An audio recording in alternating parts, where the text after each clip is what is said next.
Everyone, welcome back to my YouTube channel. So मैं गई थी इस साल मणिमहेश यात्रा के लिए। ये व्लॉग काफ़ी लेट आ रहा है, उसके लिए सॉरी। मैं गई थी 9 से 11 सितंबर।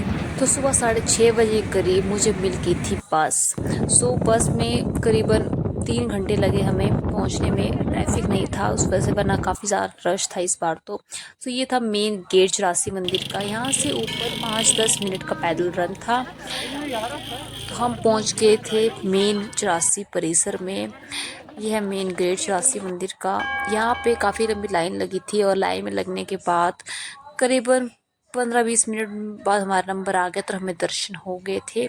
दर्शन करने के बाद ये बाहर जो शिवलिंग है, यहाँ मैंने दूध से चढ़ाई थी और फिर हम चले गए बाकी और मंदिर में दर्शन करने के लिए।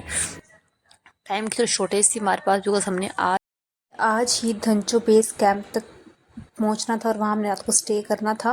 और ये है गाइस धर्मराज जी का एकमात्र पूरे विश्व में मंदिर, जो कि भरमौर में है। ऐसा कहा जाता है कि आफ्टर डेथ आत्मा यहीं जाती है और यहाँ उसके कर्मों का हिसाब किताब होता है और उसे स्वर्ग या नर्क में जाएगी भी ये डिसाइड होता है। ऐसा कहा जाता है कि रात को यहाँ पर आत्माओं की आवाज़ें सुनाई देती हैं। ये मैंने खुद पर्सनली वैसे ऑब्ज़र्व नहीं किया है, बट यहाँ के जो लोग हैं जो यहाँ रहते हैं वो वैसा कहते हैं। सो उसके बाद हमने की एक्सप्लोर कुछ दुकानें। कुछ लिया नहीं था, सोचा था आते टाइम यहाँ ज़रूर आएंगे और फिर कुछ यहाँ से लेकर जाएंगे।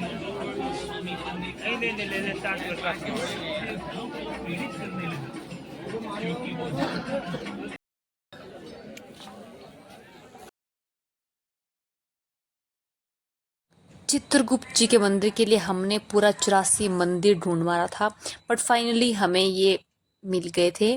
सो ये थी उनकी कचहरी, जिसमें ये आत्माओं के पैरों के निशान है। ये चित्रगुप्त जी और साथ में ये बुक है। और ऐसा कहा जाता है कि इस बुक में लोगों के, हर व्यक्ति के कर्मों का सारा हिसाब किताब है, उसके अच्छे से अच्छे और बुरे से बुरे कर्मों का। और यहीं आके इसी कटघरे में आत्मा खड़ी होती है। चित्रगुप्त जी को धर्मराज जी का अकाउंटेंट कहा जाता है, क्योंकि यही सभी के कर्मों का हिसाब किताब रखते हैं। यहाँ दर्शन करने के बाद हम गए थे कार्तिक भगवान और काली माता के दर्शन करने के लिए। उसके बाद हम चले गए भरमौर से भरमानी माता बाय टैक्सी। 5 किलोमीटर तक का रास्ता है यहाँ से। और फिर यहाँ का सुंदर सा व्यू एंजॉय करने के बाद हम चले गए भरमानी माता को। क्यूट सा शिव जी बनाया था। और प्रसाद लेने के बाद मंदिर की ओर हम जा रहे थे। भरमानी माता को शिव जी भगवान ने वरदान दिया था कि जो कोई मेरी यात्रा के लिए आएगा उसकी यात्रा तभी सफल होगी जब वो मेरे पहले भरमानी माता के यहाँ दर्शन करेगा। सो हमने वैसा ही किया। यहाँ लाइन काफ़ी ज़्यादा लंबी लगी थी। 2 घंटे तक लाइन वेट करने के बाद फाइनली हमें दर्शन हुए। यहाँ दर्शन करने के बाद हम चले गए थे वापस भरमौर। और भरमौर से हमने ली थी हड़सर के लिए टैक्सी। और फिर हड़सर करीबन हम 3:30 बजे तक हड़सर पहुंच गए थे। और हमने शुरू करना था यहाँ से मणिमहेश का ट्रैक, जो कि था 13 किलोमीटर। सो हमने आज डिसाइड किया था कि हम धनचो तक जाएंगे। और भगवान जी का नाम लेके के हमने चढ़ दिया पौड़ियाँ। और फिर हमने आगे लगाया तिलक। ये था हड़सर का ऊपर से व्यू। और फिर सुंदर सुंदर वादियों की ओर से हमारा रास्ता था। इस टाइम तक शाम के 7 बज चुके थे। मेरे फ़ोन चार्जिंग काफ़ी कम थी, इसलिए पूरा रिकॉर्ड नहीं कर पाई यात्रा। और अंधेरा हो रहा था, रश काफ़ी ज़्यादा था, बिकॉज यात्री आ रहे थे और हम जा रहे थे, तो उस पर थोड़ा बहुत ट्रैफिक जाम हो चुका था यहाँ पे।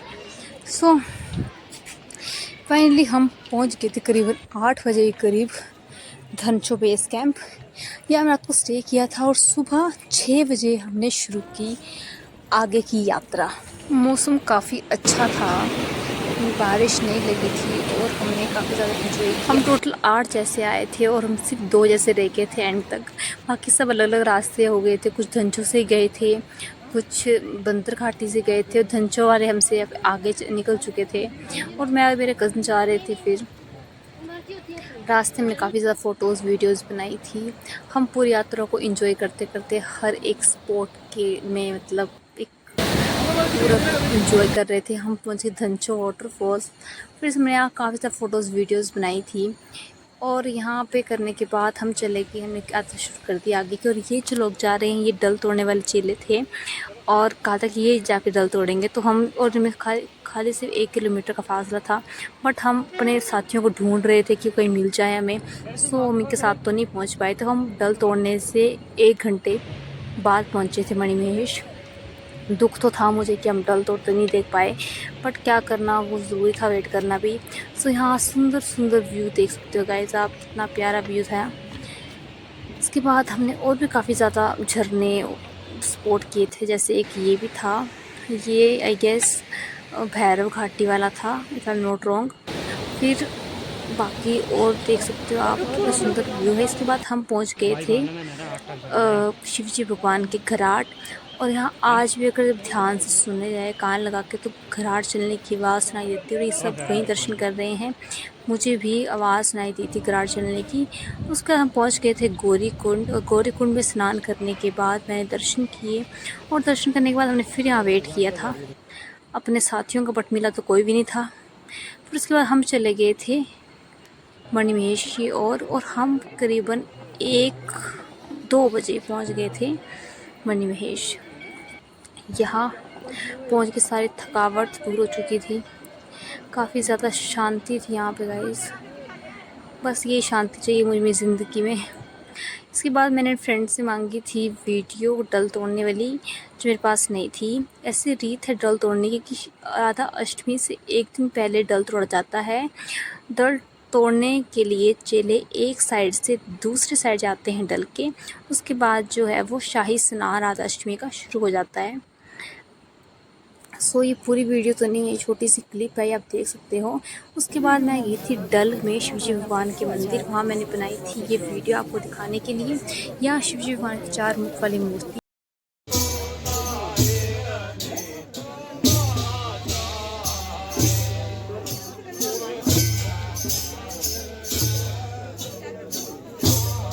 पूरी रात नवाले में जागने के बाद सुबह के टाइम 4 बजे मैंने नहाई पर भी, और फिर मैंने की दर्शन और हमने की थी डल की परिक्रमा।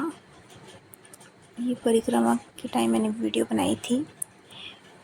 उस टाइम बादल बादल थे बट बारिश नहीं हुई थी। फिर भी सुबह 10 बजे के करीब हम चले गए थे वापस हडसर की ओर। I hope you like the vlog guys. Thanks for watching. Do like, share, comment and subscribe for more. Bye bye. See you in the next one.